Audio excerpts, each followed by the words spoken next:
Баарыңарга салам достор, сиздер менен кайрадан эле мен Эйрамикс. Достор, ушундай активиңерге рахмат. 2 күндүн ичинде 60 подписчик. Давайте 100 подписчикке жеткизип салалы эртең кечери.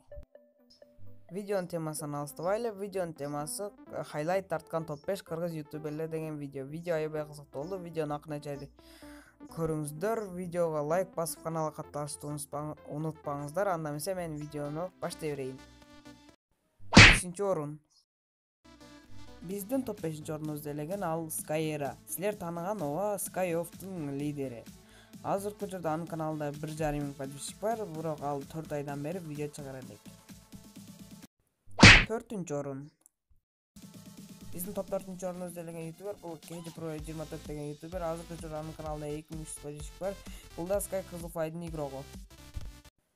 3-чү орун.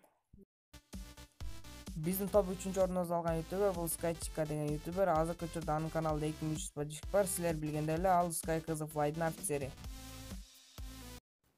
2-чи орун. Биздин топ 2-чи орунубузду алган ютубер бул Тычка. Анын азыркы учурда каналында 2000 подписчик бар. Мурунку каналында 20 000 подписчик болчу. Бул да Sky Kızılflight'ын игрогу. 1-чи орун. Биздин топ 1-чи орунубузду ээлеген ютубер бул Черната Ырыс. Силер тааныган мурунку Sky Kızılflight'ын лучший игрогу. Ооба, азыркы учурда бул Черната гильдиясында. Азыркы учурда бунун каналында 200 000 подписчик бар. Ушинтип биздин топ 5-тигибиз аягына келип жетти. Видеону акырын көрүп берүүңөргө рахмат. Анда эмесе кийинки видеого коштошкончо, давай.